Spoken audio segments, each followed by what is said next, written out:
Billie Rose released her debut EP, Company with Regret, in 2020. She's released 2 singles, Black Dress and Label Me a Killer, and we're going to have a chat about her music. Hi, Billie Rose. Hello.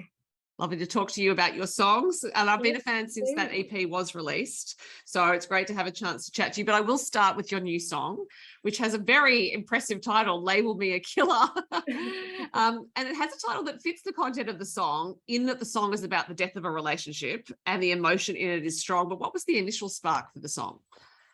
It was actually from a personal experience, which I think makes things, very interesting. So I wrote it from my own emotions and how I felt at the time after my boyfriend had, done what he did in the song. So I did what any singer does or songwriter and wrote about it. So it was actually like the first song that was like 100% my story and truth. Right. Yeah. And when you say that it was the first song that was like that, is that because in the past you haven't wanted to put so much of yourself into a song? I think so. I think a bit of both. Sometimes I would, in my past writing experiences, I would just dramatize small parts of things, or I would draw inspiration from other people's lives or TV shows or something like that. Whereas this one was my way of dealing with something that had actually happened to me. And I think, like you said, in the past, I was a little bit hesitant, still being in high school and still being in my hometown. I felt very sheltered. I didn't want to expose my true feelings. But I think as you get older, you realize that if that's how you want to deal with it, then you got to own it and put it out there. And you are from Charters Towers in northwest Queensland. So I imagine, yes, now that you're saying it like that, if you write a song about someone that you know and you're living in a relatively small town, people are going to start wondering if it's about them. That's right. It's more pressure than I've actually never considered that for artists who live in small communities, but that is an element to factor in. Yes. Let's hope they don't watch this interview. Well, you've moved from there now. You're living in Brisbane. Right. But were you ever tempted to put people from Charters Towers in songs and then stopped yourself because you thought, no? Not really, actually. I think that was my first major feelings and heartbreak and all of that type of stuff. So it was my first time expressing those feelings. So before that, like I said, I had to tap into other people's lives and that type of thing. I haven't really had to stop myself. So maybe now I will. But have you written songs since that are more your experience? Yes, definitely. The new songs that I have been recording and will be releasing are definitely more me and pretty much like my journal, I guess you could say. So it's pretty special. So to go back to the song Label Me a Killer, there is anger in it, and you've said that there is some anger in it, and that is quite a force to work from. So when you started writing it, were you feeling that and then having to sustain it, or did you just let that anger that you had at the start be enough? I think it all just sort of flowed through the whole song. I went to Airlie Beach actually for the weekend and wrote with Peter Murray Richards, and we actually just we didn't plan to write about it. We just started chatting, and then I guess the more you talk and stuff, we're like, oh, we actually should write about this. And then the more she asked me questions about what happened and the more I was reflecting, since it had been a couple of weeks since the incident happened, I think you sort of look at it from a outside point of view, and that's when I probably realized I was more angry rather than upset. I think anger is really useful, actually, and you got a song from it. There you go. That's right. If you'd been just upset, you might not have been able to organize your thoughts well enough to write a song. Yes, or it would have been a different type of song. Yeah, that's true. Now, I was also reading that your mum was one of the co-writers. She was actually, yeah. So we drove to Airlie Beach from Charters. I think it was like a Friday, quite a spontaneous trip, and it was her, myself, Robin, who is Peter's mum, and we all were just sitting around. And yeah, mum actually come up with the line in the bridge, which I thought was pretty cool. And yeah, she's stoked to be a part of that. And it was pretty special having her a part of it. Do you think you'll include her in future songwriting sessions? I think so. She often sends me some words and sentences that she thinks of. So I think she's got a little spark of songwriting there. So definitely will take advantage of that. And is she otherwise musical? Did you grow up around music? No, not at all. She is the type of person that can't clap in the right time.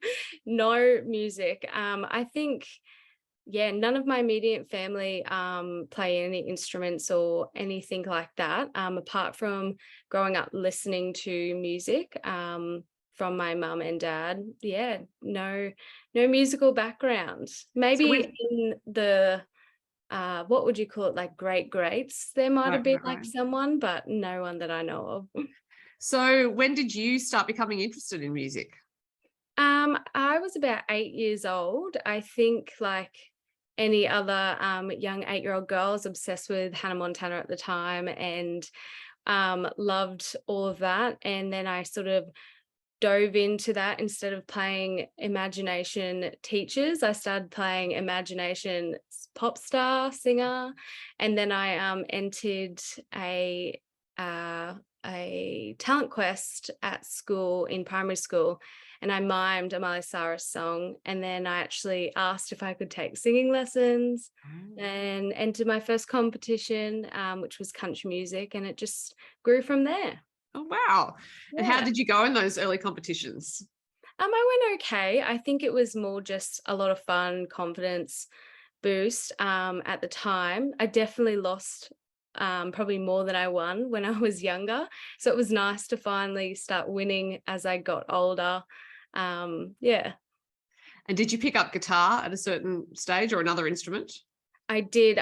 So I started the singing and guitar at the same time, but I definitely focused a lot more on, I think, the singing side of things. But I'm grateful my mum actually pushed me to focus on the guitar as well, so that I could use that in future to back myself, which I do now during gigs and stuff, which is really good. I'm glad I stuck with that and listened to her. Because if I had it my way, I would be strutting up and down the stage with no guitar.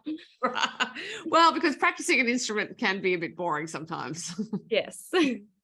But the combination of skills is obviously one of the big reasons why you were accepted into the CMAA Academy of Country Music in 2017, because you can't just turn up there and be like, I feel like I might be able to sing, and you have to be able to actually establish that you can do those things, and it's because it's really hard to get in. So by the time you went there, had you been writing songs? Had you been doing a few gigs? Yeah, so I wrote my first song at the age of 14. So I was grade 9, and when I went to the academy, I was 16, I believe. So I had, I guess, experimented with songwriting. I'd written a couple, but I wasn't completely confident with it. I guess just still, experimenting, finding out how I like to write and stuff. As far as gigs, I definitely was doing gigs. That was something I started at about, I think, 14 as well, at the local pubs. Probably wasn't doing as often as I began to as I got older, but I definitely had the experience. And I think I was more focused on the festival circuit, the country music festival circuit, which takes up a lot of weekends in the season of it. So yeah, a bit of all of that plus school. Yeah. Well, and also to get up in front of an audience at 14 at the local pub, that's tough. Were you feeling nervous, or you just were excited that you'd have the chance to play? I think a bit of both. Definitely nervous because pubs can be a bit of a scary atmosphere. But it was, I remember the first gig I did was at the Waverley, and it was more of a beer garden type of vibe on a Friday night. And Kelly Shun, she is a musician in Charters. She invited me up a couple of times at another local pub, which was more of your, I guess, party scene. So I sort of got to dip my toes into that with someone else, which was really nice. So that, yeah, it gave me that type of experience. And I think because I started quite young doing that, it's definitely helped me now. Mm. Well, it is really hard to get the attention of people in any pub environment, I think. So I imagine as a performer, you do learn a great deal being in a pub. Yes, a lot of resilience. um, Sorry, I was just checking if my phone was on silent. I suddenly realized, I thought maybe it's not. I was going to say, you mentioned going to country music festivals quite a bit on weekends. Now, because you're in Charters Towers, that logistically, I imagine that was quite a feat to get out to everywhere. Yeah, so we just started off. It was mainly my mum and I. We would just get in the car and go to like Hewenden, Pioneer Valley, um, or everywhere, Serena. And then I think I might have been 15. We ended up purchasing a little white van, and it had a bed in it. So we actually started parking that up. We took that to the Gympie Muster one year, and then we sold it. But yeah, just got around however we could. Lots of music, lots of talking, lots of road snacks. Yeah. Yeah, so they're some of my best memories, actually. Yeah, the actual road trip to those places. So did your mum discover that she loved country music just by coming to these festivals with you? She did, and I think just watching me perform as well. She was never the biggest country music fan. Until she met my dad. So he sort of got her into country music. And then, yeah, coming along to festivals, she couldn't sort of escape it. So she's definitely loves it now. Just as well. And what sort of music was your dad listening to? A lot of Garth Brooks, Brooks and Dunn. Yeah, I definitely remember Garth Brooks was definitely played a lot. Yeah. And what did you like to listen to as you were growing up? I still think I was pretty influenced by my parents. So whatever they had on, which sometimes then was, the Eagles and AC/DC and anyone like that. But as I got older and first, started listening to my own music, it would have been definitely like Carrie Underwood and Brad Paisley. But now it's definitely changed a lot. As I've found my own sound and what I like to listen to. I listen to more of, I guess, the artists that probably aren't so big now. Like I used to listen to a lot of pop country music, I guess, whereas now I'm appreciating songwriting more and the lyrics. Mm-hmm. Yeah. So as you started writing songs and developing as an artist, at what point did you decide to record music? I always knew that recording was something that I always wanted to do. It was always an end goal. But I think when I was at the start of grade 12, it was definitely like figuring out when I wanted to do that. And I knew that I didn't want to record too young and look back and potentially get a bit embarrassed about the recording or how I sounded. So I knew that I wanted to wait till I at least felt confident that I guess my voice was as mature it could be at that time and stuff. So I just saved as much as I could, obviously with the help of my parents as well. And it seemed to be like the end of an era was my schooling. I graduated, so it felt fitting to sort of start my music career in more of a professional way by recording at the end of grade 12. So I'm always just amazed by artists like you who do these things so young, because you put out these songs and it's just extraordinary, I think. And to be even thinking during your last year of school, yes, I'm going to work towards recording and releasing some music. I mean, that's phenomenal. But I guess, having Thank gone to the you. academy, they train you to be professional there. That's right. Yeah. So you had the skills in place, no doubt. But speaking of recording, you recorded "Label Me a Killer" with Garrett Cato in his studio in Yeah. Byron Bay. Is that the first time you worked with him?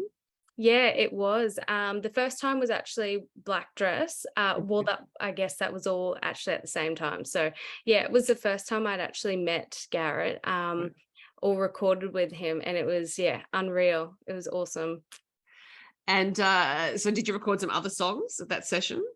I did. So I recorded 2 songs then, and I think last month I just recorded another 2. So, Okay. oh, sorry, I recorded 3 songs the first time and then just recorded another 2. So, Okay, so you have we've 3 in done the 3. can, ready Yes. to. Yes.